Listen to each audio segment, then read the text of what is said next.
తాకట్లో ఉన్న మీ బంగారాన్ని విడిపించి ఆ రోజు ఆన్లైన్ రేటుకి కొంటాం. Sharma gold company.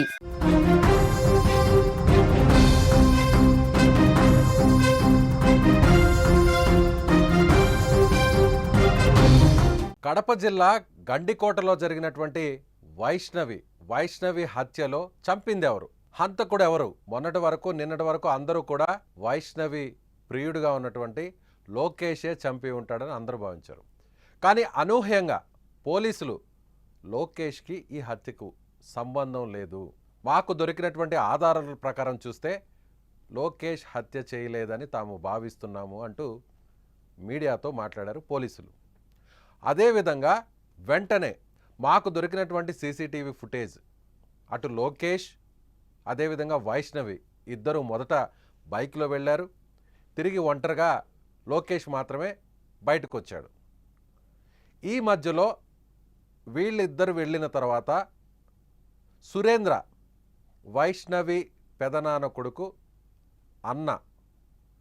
అన్న సురేంద్ర కూడా వెంటనే గండికోట లోపలికి వెళ్ళాడు. వీటికి సంబంధించిన ఫుటేజ్ పోలీసులకు దొరికింది. సో సురేంద్రనే హత్య చేసి ఉంటాడు, సురేంద్రనే పరువు హత్య చేసి ఉంటాడు అని అందరూ కూడా భావించారు. ఒకానొక దశలో పోలీసులు కూడా అలా అనుమానించారు. అయితే ఇప్పుడు సురేంద్ర తనకు ఈ హత్యకు ఎలాంటి సంబంధం లేదు అని మాట్లాడుతున్నారు.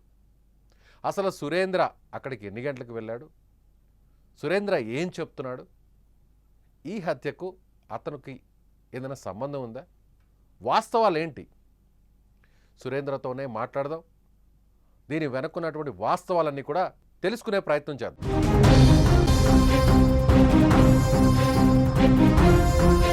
హలో, సురేంద్ర అండి మాట్లాడేది? నేను విజయ్ అండి, జర్నలిస్ట్ విజయ్, సుమన్ టీవీ నుంచి మాట్లాడుతున్నాను. చెప్పండి. సురేంద్ర, ఏం జరిగిందో డీటెయిల్ గా ఒకసారి చెప్పగలరా?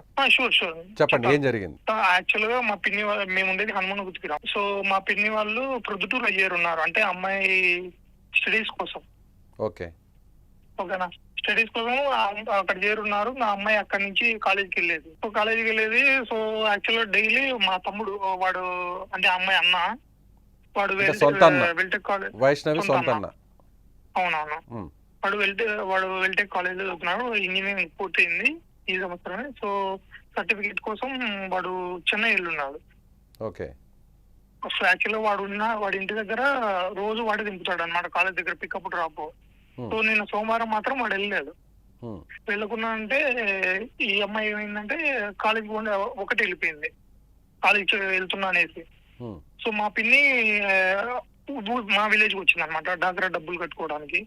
మా విలేజ్ కి వచ్చింది. తర్వాత ఏమైందంటే 9:30 ఆ మధ్యలో వీళ్ళు కాలేజ్ నుంచి మా బాబాయ్ కాల్ వెళ్ళింది, వైష్ణవి కాలేజ్ రాలేదనేసి. అప్పుడు మా బాబాయ్ మా పిన్నికి కాల్ చేశాడు. అంటే మా పిన్ని అప్పుడు విలేజ్ వచ్చేసింది మా ఊరికి, నేను ఈ ఊర్లోనే ఉన్నాను. సో మా పిన్ని అరే బాబాయ్ కాల్ చేశాడు, కాలేజ్ వెళ్ళి ఫోన్ చేశారు అంటే పాప కనపడలే, అదే కాలేజ్కి రాలేదనేసి. అంటే సో ఉండు ఒక నిమిషం అనేసి, నేను ఆల్రెడీ ఇంత ముందు లోకేష్ వాడు మా అమ్మాయిని ట్రాప్ చేస్తున్నాడు. ఎన్ని సంవత్సరాల నుంచి రిలేషన్ ఉంది సురేంద్ర ఇప్పుడు మీ చెల్లెలు వైష్ణవికి లోకేష్ కి? నాకు తెలిసినంత వరకు అయితే 1 year. అంటే మేము మధ్యలో వార్నింగ్ ఇస్తున్నాము, అంటే మాకు తెలిసినప్పుడు ఏదైనా జరుగుతుందని తెలిసినప్పుడు మేము వార్నింగ్ ఇస్తున్నాం అనమాట. ఇంట్లో వాడికి ఇస్తున్నాము, ఇట్లా పాపకు కూడా. ఏమని ఇచ్చారు గతంలో, ఏమని చెప్పారు మీరు లోకేష్ గానీ వైష్ణవికి గానీ? ఏమైనా వార్నింగ్ ఇచ్చారు? ఎక్కువగా మీరే దీంట్లో ఇన్వాల్వ్ అయ్యారు, మీరే అతనికి వార్నింగ్ ఇవ్వడం కానీ లేదంటే వైష్ణవికి చెప్పడం కూడా మీరే చేశారని చెప్తున్నారు. నా సరిగ్గా నేను చెప్పుకుంటూ వచ్చాను సార్. ఏమని చెప్తున్నాను, ఆల్రెడీ ఏంటంటే నా own sister love marriage. So ఆ అమ్మాయి వెళ్ళినప్పుడు ఈ అమ్మాయికి తెలుసు అనమాట మేము ఇంట్లో ఎంత బాధపడ్డాము ఏందనేది. సో నేను అమ్మాయికి చెప్పాను, చూసావా ఇప్పుడు వెళ్ళిపోయింది, నువ్వు కూడా ఇలా చేసినావంటే కడుపు కోత చూసినావు కదా, తల్లిదండ్రులు ఎంత బాధపడుతున్నారు అనేది చెప్పేవాళ్ళం సార్. నేను ఇలా చేయను నేను అనేసి అమ్మాయి బాగా మోటివేట్ చేసేవాళ్ళం ఏదని చెప్పేసి. కౌన్సిలింగ్ ఇచ్చారు? కౌన్సిలింగ్ ఇచ్చాను సార్. ఇంకా తిరగను లోకేష్ తో దూరంగా ఉంటానని కూడా చెప్పింది. చెప్పింది మా బాబాయ్ కూడా మీద కూడా కొట్టేసింది. కాలేజ్ వాళ్ళు కాల్ చేస్తుంటే నేను మా పిన్ని కాలేజ్కి వెళ్ళాము. అంటే ఇప్పుడు మధ్యలో ఒక విషయం సురేంద్ర, ఈ విషయం ఈ అబ్బాయితో తిరుగుతుంది మీ చెల్లి అనే విషయం తెలిసే మీ సొంత గ్రామం నుంచి తీసుకువెళ్ళి ప్రొద్దుటూరులో పెట్టారు ఫ్యామిలీ మొత్తాన్ని అంటున్నారు, నిజమేనా? అవును సార్, ఇది కూడా మెయిన్ కారణం. ఇది కూడా స్టడీ దెబ్బ ఎఫెక్ట్ అవుతుంది వీడి వల్ల అనేసి అక్కడికి వెళ్ళాను. ఓకే. అక్కడికి వెళ్ళాక మళ్ళీ కూడా తనతో తిరుగుతుందన్న విషయం మీకు కానీ లేదంటే వైష్ణవి ఫ్యామిలీ మెంబర్స్ అంటే వాళ్ళ ఫాదర్ మదర్కి కానీ బ్రదర్కి కానీ ఏమైనా తెలుసా? ఎవరికి తెలియదు సార్. తెలీదు. మొన్నే తెలుసుకున్నారు. ప్రొద్దుటూరు చేరిన తర్వాత మళ్ళీ వీడు ట్రాప్ చేస్తున్నాడు అనే విషయం అయితే ఎవరికి తెలియదు. మొన్నే తెలిసింది మీకు? ఒకసారి లాస్ట్ వీక్ అలా ఈ అమ్మాయి కాల్ చేసింది అనేసి మా తమ్ముడు కూడా మళ్ళీ ఎందుకు చేసినావు అంటే లేదు నేను చేయలేదండి. మళ్ళీ ఇదేంది హిస్టరీ అంటే లేదు లాస్ట్ వీక్ విలేజ్ వెళ్ళినప్పుడు వేరే వాడు లోకేష్ లవర్ పోతుంది అనేసి అన్నాడు. సో నేను మనకి లోకేష్ వార్నింగ్ ఇద్దామనేసి నేను కాల్ చేసిన, వాళ్ళు లిఫ్ట్ చేయలేదు అన్నాడు. అది సార్ అప్పుడు కూడా మా తమ్ముడు వార్నింగ్ ఇచ్చాను, ఏం అవసరం లేదు కామ్గా ఉండు చేయకని చెప్పినాను. ఓకే. అంటే మీరు లోకేష్కి వైష్ణవి దూరంగా ఉంది, ఇద్దరి మధ్య సంబంధం తెగిపోయిందనే నమ్మారు? నమ్మాను సార్. ఓకే. మీరు కానీ లేదంటే లోకేష్ ఫాదర్ మదర్ కానీ? లోకేష్ ఫాదర్ మదర్ వాళ్ళు ఏమైందంటే యాక్చువల్లీ వాళ్ళ ఇంట్లో ఏదైనా చెప్పాను మీ అబ్బాయి ఇలా చేస్తున్నాడు అనేసి, చంపుకుంటారేమో చెప్పుకోపోండి ఆయన అంటున్నారు సార్ వాళ్ళ పేరెంట్స్. ఎప్పుడైనా ఏమో వాళ్ళు చెప్పినామంటే చంపుకోపోండి అంటారు సార్. అంటే చంపుకోండి అనే మాట ఎందుకు వస్తుంది? ఆ మాట ఎందుకు? ఎందుకని ఇంట్లో వాళ్ళు వాడిని వదిలేసినారు సార్. వాడు అన్ని అలవాట్లు ఉన్నాయి వానికి, ఏడు ఉన్నాయి. విలేజ్ లో మీరు మా విలేజ్ కి వచ్చి కూడా మీరు అడగండి సార్, ఎవరు అడిగినా చెప్తారు వాడి బ్యాక్గ్రౌండ్ ఏందనేది, ఎలాంటి వాడు అనేది. ఓకే. ఇప్పుడు సురేంద్ర మీకు మీ చిన్నమ్మకి ఫోన్ వచ్చిన తర్వాత లేదంటే మీ బాబాయ్కి ఫోన్ వచ్చిన తర్వాత ఆ తర్వాత మీ చిన్నమ్మకి తెలిసి మీకు చెప్తే మీరు అందరు కలిసి అక్కడికి వెళ్ళారా కాలేజ్ దగ్గరికి? కాలేజ్ దగ్గరికి వెళ్ళాను సార్. అంటే మీరు అనుమానంతో వెళ్ళారా లేదంటే మామూలుగా మీరు ఎందుకు వెళ్ళారు? జనరల్గా వెళ్తే వాళ్ళ మదరో ఫాదరో వెళ్ళాలి, మీరు ఎందుకు వెళ్ళారు? మా బాబాయ్ ఎరుంటలో పని చేస్తాడు సార్. సో నేను ఇంటి దగ్గరే ఉన్నా. అమ్మాయి కాలేజీ రాలేదంటే ఇంకా భయంతో అన్న వాళ్ళు ఎవరు పోరా సార్ మీరు చెప్పండి. ఓకే. సో భయంతోనే వెళ్ళారు, కాలేజీకి రాలేదంటే భయంతోనే వెళ్ళారు. ఎక్కడికి వెళ్ళింది ఏంటి అని? అంటే లోకేష్ తో వెళ్ళి ఉంటుందనే డౌట్ ఏమన్నా ఉందా మీకు అప్పుడు? అవును సార్ డౌట్ వచ్చింది. నేను మా పిన్ని ఎప్పుడైతే చెప్పిందో అమ్మాయి కాలేజీకి రాలేదనేసి నేను వెంటనే లోకేష్ అని ఫోన్ చేశాను, నెంబర్ ఉంటే. వాడి నెంబర్ రీచ్ అవ్వలేదు, అంటే ఆ నెంబర్ పని చేయలేదు సార్ నా దగ్గర ఉండేది. సో అనేసి నేను వాళ్ళ మామకి చేశాను. అంటే వాళ్ళ మామకి వీడి వల్ల మాకు ఇష్యూ అవుతుంటే వాళ్ళ మామ కూడా మధ్యలో ఉన్నాడు అనమాట. వాడిని చెప్తుంటాను వీడు ఏదైనా చేస్తే. సో వాళ్ళ మామకి కాల్ చేస్తే లేడు వాడు కడపకి వెళ్ళాడని చెప్పాడు సార్, ఐటీకి ఏదో ఫీజు కట్టడానికి అనేది చెప్పాడు. ఎన్ని గంటలు అప్పుడు చేశారు మీరు? అప్పుడే సార్ మాకు ఇష్యూ ఎప్పుడైతే తెలిసిందో ఆ టైంలోనే చేస్తున్నాం, 9:40 ఆ టైంలో. 9:40. ఇప్పుడు 9:40 అప్పుడు లోకేష్ వైష్ణవి అక్కడికి గండికోట లోపలికి వెళ్ళున్నారా ఆల్రెడీ ఆ టైంకి? అది మనకు తెలియదు సార్. సీసీలో చూసింటే ఇన్ టైము 8:20 నుంచి 8:30 లోపు ఉంది సార్ ఆ సీసీలో. సో మీరు ఫోన్ చేసిన టైంలో అక్కడే ఉన్నాడు లోకేష్? గండికోటలోకి వెళ్ళిపోయినాడు వాడు. ఓకే. నేను వీళ్ళ మామకు కాల్ చేశాను కదా, వాళ్ళ మామ ఏం చేశాడు వెంటనే మనకి లొకేషన్ ఇన్ఫర్మేషన్ ఇచ్చాడు. మీరేమని అడిగారు? లోకేష్ ఏమన్నా మా చెల్లెల్ని తీసుకువెళ్ళాడా? అలా అనలేదు, ఫస్ట్ అలా అనలేదు. లోకేష్ ఎక్కడికి పోయినాడు నాకు ఏం చెప్పన్నాడు, చెప్పు వాడు ఎక్కడ పోయినాడు అంటే ఇట్లా కడపకు పోయినాడు అని చెప్పినాడు సార్. సర్లే అనేసి పెట్టేసినాను సార్. ఓకే. నేను పెట్టేస్తే వాడు అతని లోకేష్ ఇన్ఫర్మేషన్ ఇచ్చినాడు. అది ఏమని ఇచ్చాడు ఇన్ఫర్మేషన్? అదే సార్ ఇంకా ఇట్లా సురేంద్రకు తెలిసిపోయినట్టుంది, వాళ్ళ చెల్లెలు కాలేజీకి పోయినట్టు అనేసి. ఓకే. సో నువ్వేమన్నా వైష్ణవిని బయటకు తీసుకెళ్ళావా అని చెప్పుంటాడా మరి? అంతే కదా సార్, వాడిని అడిగింటాడు, వాడు ఏం చెప్పాడో వాళ్ళ బాబాకు మనకు తెలియదు సార్. ఓకే. సో సురేంద్ర ఇలా కాల్ చేశాడని వాడికి చెప్పినాడు, వాడు అలర్ట్ అయిపోయాడు. ఓకే. అలర్ట్ అయ్యి మరి మీకేమైనా ఎదురుపడ్డారా? మీరు ఎన్ని గంటలకు వెళ్ళారు అక్కడ? మీరు వేరే వ్యక్తిని తీసుకొని వెళ్ళారంటున్నారు గండికోటకి. గండికోటకు ఒక్కనే వెళ్ళాను సార్. మీరు సురేంద్ర సింగిల్ గానే వెళ్ళాను నా బైక్ లో. సురేంద్ర మీరు నేరుగా గండికోటకి ఎలా వెళ్ళారు? గండికోటలో మీ చెల్లి అక్కడ ఉందన్న సమాచారం మీకు ఎలా తెలుసు? మేము కాలేజీకి వెళ్ళాం సార్. కాలేజ్ నేను మా పిన్ని వెళ్ళిన తర్వాత అక్కడ ప్రిన్సిపల్ గారు చెప్పారు ఇట్లా మీకు వాళ్ళ ఫ్రెండ్స్ కి గండికోట వెళ్తున్నా అని చెప్పిందంట అనేసి. లోకేష్ తో వెళ్తున్నానని చెప్పిందా? లోకేష్ పేరు పెట్టలేదంట, నేను గండికోట వెళ్తా అని చెప్పిందంట సార్. సో అనేసి నేనేం చేశానంటే మా పిన్ని అక్కడే కాలేజ్ దగ్గర పెట్టేసి మా అన్న అక్కడే ప్రొద్దుటూరులోనే వేరే వర్క్ చేస్తుంటాడు, ఆయన కాల్ చేశాను నువ్వు కాలేజ్ దగ్గర రానా అంటే మా అన్న వచ్చాడు. సో మా అన్నకు మా పిన్నిని అంటే అదే మా అప్ప చెప్పేసి నేను గండికోటకు బయలుదేరాను. మీతో పాటు ఎవరు వచ్చారు? గండికోట నాతో పాటు ఎవరు రాలేదు సార్. ఒక్కరే వెళ్ళారు? నేను ఒక్కనే వెళ్ళాను. ఓకే. తోడు కూడా ఎవరిని తీసుకెళ్ళలేదా మీరు? ఎవరు తీసుకోలేదు సార్ అసలు. ఓకే. ఎన్ని గంటలకు వెళ్ళారు మీరు? గండికోటకి దగ్గరికి మీరు ఎన్ని గంటలకు వెళ్ళారు ఎగ్జాక్ట్‌గా? అని ఎగ్జాక్ట్ చూడాలి సార్ సీసీలో. అది ఓకే. సుమారుగా అప్రాక్సిమేట్లీ ఎన్ని గంటలకు వెళ్ళారు? అంటే 11:47 అట్లా ఉండొచ్చేమో సార్. 11 చూడాలి, అది ఇన్ బిట్వీన్ ఇదే ఉండొచ్చు.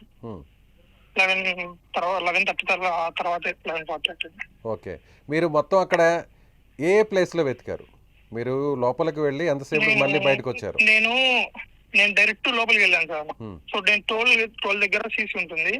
సో అక్కడ నుంచి గండికోట అనేది నియర్లీ 2 కిలోమీటర్స్ ఆర్ 3 కిలోమీటర్స్. అది కూడా వంపులు ఉంటుంది సార్, కొంచెం ఘాట్ లాగా ఉంటుంది. ఓకే.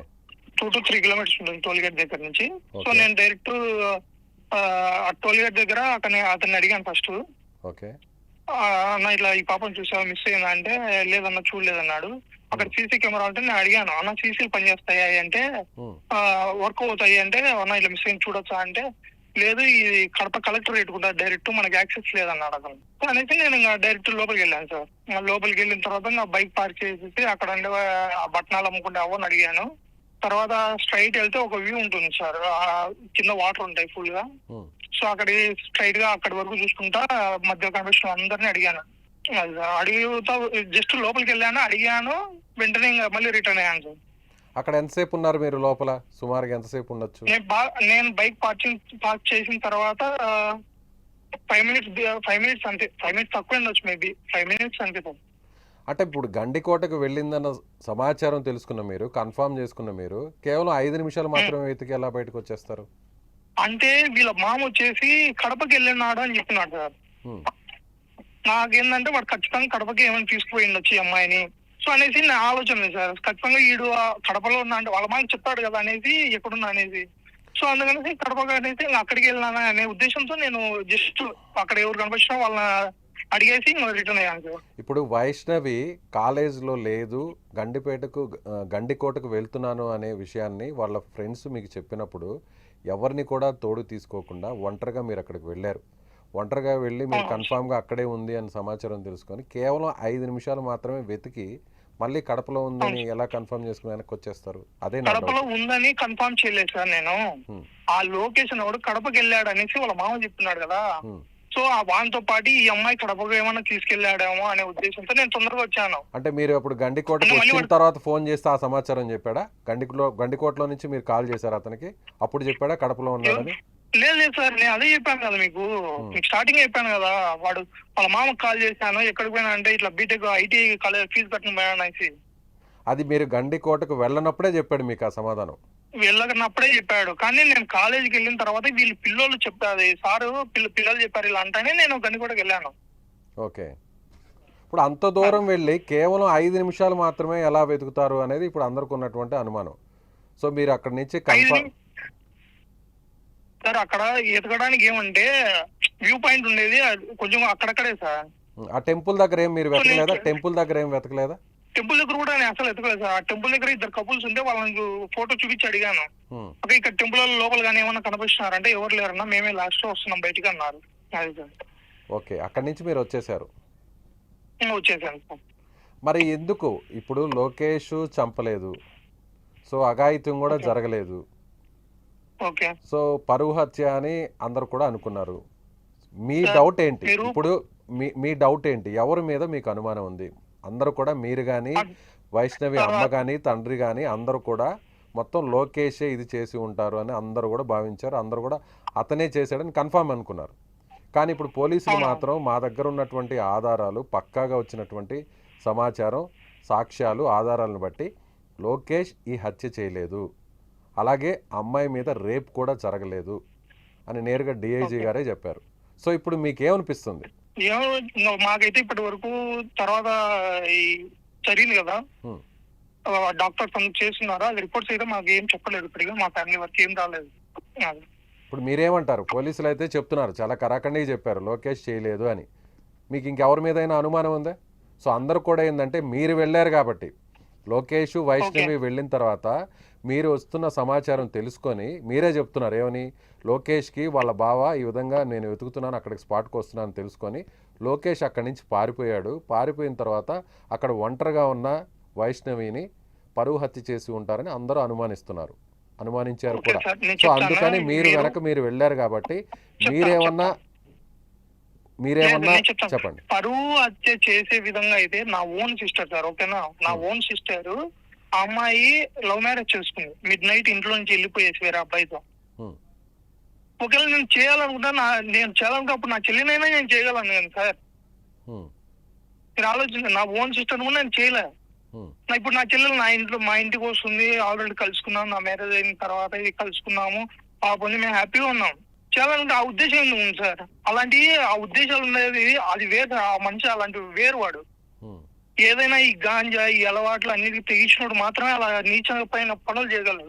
ఎవరైనా సార్ ఎలా సార్? ఇప్పుడు మీరు నా ఇంట్లో కనుక్కోండి, నా చెల్లెలను నా వయసు నేను ఎలా చూసుకున్నానో అడగండి. ఆ అమ్మాయిని నేను మరి అంత ఘోరంగా నేను ఎలా చంపుతాను సార్? మరి అంత ఘోరంగా అసలు పరువు హత్య అంటే ఆ బాధతో పరువు తీసేస్తుందేమో, ఇలా జులాయిగా తిరిగే వ్యక్తితో ఎన్నిసార్లు చెప్పినా కూడా తిరుగుతుంది, మోసం చేసి మళ్ళీ కూడా మమ్మల్ని మోసం చేసి ఊరు నుంచి సొంత ఊరు వదిలిపెట్టుకొని పొద్దుటూరు తీసుకొస్తే మళ్ళీ కూడా ఇప్పుడు లోకేష్తో తిరుగుతుంది.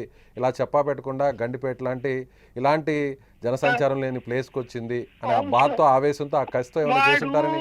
అలా కాదు సార్, లేదు సార్. వారు అమ్మాయిని ఎలా అంటే మేము చెప్పిన తర్వాత అబ్బాయి బాగా మోటివేట్ అయిపోతుంది, మా కాళ్ళు పట్టుకొని కూడా ఎప్పుడే కానీ చేయని ఉంటుంది, మా బాబాయ్ మా పిన్ని కాళ్ళు పట్టుకొనేసి. వాడేం చేస్తాడు తర్వాత కోసుకుంటా, నేను కోసుకుంటే మీ అమ్మ మీ నాయన అందరు jail పోతారంటాడు sir.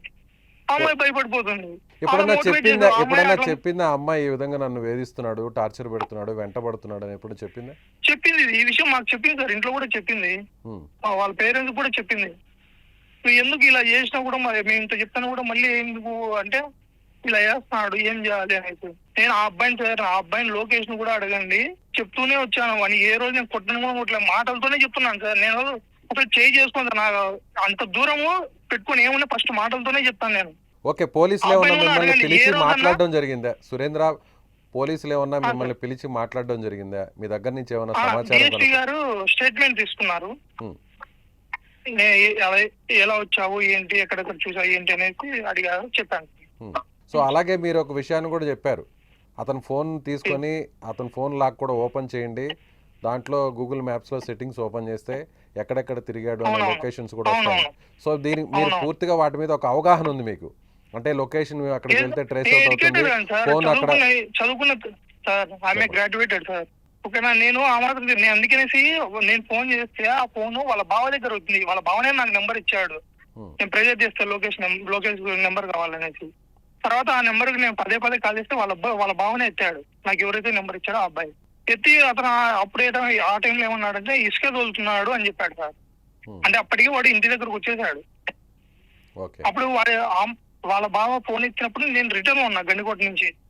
So Surendra bike తోలుతూనే drive చేస్తూనే మాట్లాడాం. ఓకే సురేంద్ర, వైష్ణవికి లోకేష్ తో కాకుండా ఇంకెవరన్నా కాలేజీలో ఏదన్నా గొడవ జరగడం గానీ, ఏదన్నా వైష్ణవి కక్ష పెంచుకోవడం గానీ? కాలేజీ ఉమెన్స్ కాలేజ్ సార్, అది కాలేజీ ఉమెన్స్ కాలేజ్, అబ్బాయికి అసలు ప్రవేశం లేదు. అది సార్ మరి ఎవరికి అంత కక్ష ఎవరికి ఉంటుంది? అదే సార్ అర్థం కదా. మేము మా ఊర్లో కూడా మేము ఎవరికి హాని చేసేవాళ్ళం కాదు సార్, మాకు పరుగుల కుటుంబం. మీరు కావాలంటే మా బ్యాక్గ్రౌండ్ అనేది కూడా మా విలేజ్ కి వచ్చి మీరు ఇంటరాగేట్ చేసుకోండి. మీరు ఇప్పుడు ఏమనిపించింది, మీరు అక్కడికి పోలీసులు ఆ డెడ్ బాడీని ట్రేస్ అవుట్ చేసేటప్పుడు మీరు కూడా అక్కడే స్పాట్ లో ఉన్నారు అని చెప్తున్నారు, మీరే అక్కడికున్న ఆధారాలను కూడా పోలీసులు చూపించారంటున్నారు. నేను కాదు సార్ చూపించింది, మా పెదనాన్న కొడుకు సార్ చూపించింది. నేను ఎస్ఐ గారు ఇంకో కానిస్టేబుల్ వేరే స్పాట్ సైడ్, అంటే అక్కడ వేరే సైడ్ లొకేషన్ లోనే వేరే సైడ్ వెళ్ళాము. ఈ మా అన్న ఇంకో కానిస్టేబుల్ ఇంకొక అన్న వేరే సైడ్ వెళ్ళారు చెక్ చేసుకుంటూ, వాళ్ళకి అమ్మాయి కనబడింది. ఓకే, అలాగే వైష్ణవి తల్లి కూడా సుమన్ టీవీతో మాతో మాట్లాడుతూ ఒక విషయాన్ని చెప్పింది. సో లోకేష్ వైష్ణవి ఇద్దరు వెళ్ళిన తరువాత వేరే ఇద్దరు కూడా బైక్ లో వెళ్ళారు, గుర్తు తెలియని వ్యక్తులు. ఆ ఇద్దరు వ్యక్తులకి లోకేష్ కి సంబంధం ఉంది, వాళ్లే గ్యాంగ్ రేప్ చేసి చంపేశారు, సామూహికంగా అత్యాచారం చేసి మరి దారుణంగా చంపారు అని వైష్ణవి తల్లి సుమన్ టీవీతో చెప్పింది. అలాంటి అనుమానం ఏమన్నా ఉందా? ఆ కోణంలో పోలీసులు ఆల్రెడీ నెంబర్ ఏ వెహికల్ వచ్చాయని నెంబర్ ప్లేట్ నోట్ చేసుకున్నారు. సో అది చెక్ చేసి వాళ్ళు చెప్పాలి. ఓకే, సో ఫైనల్ గా మీకు ఇప్పుడు లోకేష్ కాదని పోలీసులు తేల్చేశారు, మీకు ఎవరి మీద అయినా అనుమానం ఉందా? ఊర్లో అవును, గొడవలు ఇంకా కావచ్చు, next లేదంటే ఎవరు లేదు సార్. వైష్ణవి తండ్రి విషయంలో ఏదన్నా వేరే మాకు వాళ్ళతో ఎవరితో గొడవ పడడం గొడవ కానీ, లేదు సార్. తల్లిదండ్రులు వేరే మాకు ఆస్తి గొడవలు కానీ, సార్, మా లేదంటే ఫ్యామిలీ ఏదన్నా అదే వేరే చెప్తున్నా విభేదాలు కానీ, అలాంటివి ఏమన్నా గ్రామస్తులతో కానీ మాకు వ్యాపారాల్లో కానీ ఏమైనా ఉన్నాయా? ఏమి లేదు. మాకు చంపుకుంటేంత విభేదాలు మా కుటుంబంలో ఎవరికి లేవు. మీరు చంపుకోవడం ఓకేనా? కాదండి, అంటే మేమందరం- మీతో మీ చెల్లెళ్ళు తల్లిదండ్రులతో లేదా మీ చెల్లెలతో ఇటీవల ఎవరన్నా గొడవ పడడం కానీ, ఏదైనా కక్ష లేదు లేదు, పెంచుకోవడం అలాంటి కానీ? ఏమేం లేదు. లేదు లేదు, అలాంటి ఏం లేదు సార్.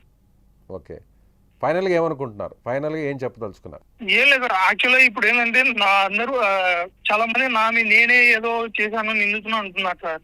హ్మ్. నేను పూర్తి సహకారం అందిస్తున్నాను అని చెప్తున్నాను. ఓకేనా? నేను దేనికైనా రెడీగా ఉన్నాను. నేను ఎక్కడికి వెళ్ళలేదు, ఊర్లోనే ఉన్నాను. పూర్తి సహకారం అందిస్తున్నాను అని చెప్తున్నాను. ఇప్పుడు మీరు ఎక్కడున్నారు? కానీ కొన్ని ఛానల్ ఇక్కడే ఉన్నాను సార్, మా విలేజ్ లోనే ఉన్నాను. మీ సొంత ఊర్లోనే ఉన్నారు? సొంతూరులోనే ఉన్నాను. ఓకే, ఎక్కడ వేరే చోట మీరు ఎక్కడికి దూరంగా లేదు. వెళ్ళడం కానీ ఎక్కడ లేదు? ఎక్కడ లేదు. పోలీసులు ఎక్కడ ఎప్పుడు లేదు, పిలిచినా ఎక్కడ కూడా ఉన్నా. వెళ్ళడానికి మీరు సిద్ధమే? పోలీసు వాళ్ళు ఆల్రెడీ ఉంది సార్. ఇక్కడ మా కానిస్టేబుల్స్ కూడా ఉన్నారు. మీ పక్కన ఉన్నారా కానిస్టేబుల్స్? మీ చుట్టుపక్కల పక్కన ఉన్నారా? పక్కన లేదు, ఇక్కడ సరౌండింగ్స్ లో వాళ్ళు తిరుగుతున్నారు. నేను ఎక్కడ వెళ్ళలేదు. నాకు ఏం అవసరం ఏం లేదు సార్, ఇదే ఉన్నాను. Okay, right. ఓకే సురేంద్ర, మళ్ళీ కాంటాక్ట్ చేస్తాం. ఎస్, ఇది సరిగ్గా సురేంద్ర చెప్తున్నటువంటి మాటలు. ఇది సుమన్ టీవీతో ఫోన్లో మాట్లాడుతూ అనేక విషయాలను అతను మాట్లాడాడు. తన చెల్లిని, ప్రాణంతో సమానంగా చూసుకున్నటువంటి చెల్లిని నేనెందుకు చంపుతాను, చంపాల్సిన అవసరమే లేదు, తన సొంత చెల్లే వేరే ప్రేమ వివాహం చేసుకుంటే ఆమెను పల్లెత్తు మాటం లేదు, తర్వాత నా వివాహం అయిన తర్వాత ఆమెతో కూడా కలిసిపోయాము, ఇప్పుడు అందరం కూడా సంతోషంగా ఉన్నాం. సో నా తోడబుట్టినటువంటి చెల్లినే నేను దగ్గర తీసుకున్నాను. అలాంటిది మా పెదనాన్న, మా చిన్నాన్న కూతురు కుమార్తె చెల్లెటువంటి వైష్ణవిని నేను ఎందుకు చంపుతాను, ఇంత దారుణంగా చంపాల్సినటువంటి అవసరం నాకు లేదు లేదు లేదు అని సురేంద్ర చెప్తున్నాడు. అందరూ కూడా ఇది పరువు హత్య అయి ఉంటుందని, నేను అటువైపు వెళ్ళాను కాబట్టి, వెతికే క్రమంలో నేను అక్కడికి వెళ్ళాను కాబట్టి, అప్పటికే లోకేష్ అక్కడి నుంచి బయటకు వచ్చేసాడు కాబట్టి నేనే అక్కడ వైష్ణవిని చంపేశాను అని చాలామంది నన్నే అనుమానిస్తున్నారు. నాకు వైష్ణవి హత్యకు సంబంధం లేదు, నేను వెళ్ళినటువంటి మాట వాస్తవమే, నేను కేవలం అక్కడ 10 నుంచి 20 నిమిషాలు మాత్రమే ఉన్నాను గండికోటలో, వెంటనే మళ్ళీ తిరిగి నేను కడపకు వెళ్ళుంటారేమో అనే ఉద్దేశంతో నాకు కనిపించకపోవడంతో అక్కడి నుంచి నేను వెనుతిరిగాను, దయచేసి అర్థం చేసుకోండి, నేను నా చెల్లెల్ని చంపాల్సిన అవసరం లేదు అంటూ సురేంద్ర చెప్తున్నాడు. సురేంద్ర వాదనలో వాస్తవం ఎంత? సురేంద్ర చెప్పేటువంటి ప్రతి మాటను కూడా పోలీసులు నిజంగానే నమ్మారా? ఎస్, పోలీసులు కూడా స్టేట్మెంట్ తీసుకున్నారు, రికార్డ్ చేశారని చెప్తున్నారు. నేను చాలా స్వేచ్ఛగా ఉన్నాను, ఎక్కడ కూడా పోలీసుల నిర్బంధంలోనో అదుపులోనో లేను, తన గ్రామంలోనే ఉన్నాను, ఎక్కడికి పారిపోలేదు. నిజంగా నేను తప్పు చేసి ఉంటే, నిజంగా ఆ హత్యకు నాకు సంబంధం ఉంటే నేను పారిపోవాల్సినటువంటి పరిస్థితి కదా, కానీ పారిపోలేదు, ఊర్లోనే ఉన్నాను, గ్రామంలో ఉన్నాను. పోలీసులకి ఎప్పటికైనా సరే, ఏ విషయంలో అయినా సరే దర్యాప్తులో విచారణలో సహకరిస్తాను అంటూ కరాఖండిగా చెప్తున్నాడు సురేంద్ర. సో ఇప్పటికీ కూడా ఆ మిస్టరీ కొనసాగుతుంది. పోలీసులేమో ఈ హత్యకు లోకేష్కు సంబంధం లేదు, లోకేష్ హత్య చేయలేదు, తమకు దొరికినటువంటి ఆధారాల ప్రకారం లోకేష్ హత్య చేయలేదు అంటూ పోలీసులు మీడియాకు చెప్పారు. మరి ఎవరు హత్య చేశారు చూద్దాం, పోలీసులు ఏం చెప్తారో, పోలీసుల దర్యాప్తులో వాస్తవాలు ఏంటో బయటకు వస్తాయి. సో వైష్ణవికి సంబంధించిన హత్య కేసులో ఇంకా సస్పెన్స్ కొనసాగుతుంది. సురేంద్ర మాత్రం సుమన్ టీవీతో చాలా కరాఖండిగా చెప్పాడు, నేను పరువు హత్య చేయలేదు, ఈ హత్యకు నాకు సంబంధం లేదు. ఎస్, 3 రోజుల నుంచి సస్పెన్స్ కొనసాగుతుంది. మీరేమనుకుంటున్నారు? చాలా కరాఖండిగా గట్టిగా చెప్తున్నాడు సురేంద్ర, ఈ హత్య తాను చేయలేదని చెప్తున్నాడు. మరోవైపు పోలీసులు కూడా ప్రియుడు లోకేష్ ఈ హత్య చేయలేదు అని చెప్తున్నాడు. ఏం జరుగుతుంది? మీ అభిప్రాయాన్ని కామెంట్ బాక్స్లో తెలియచేయండి.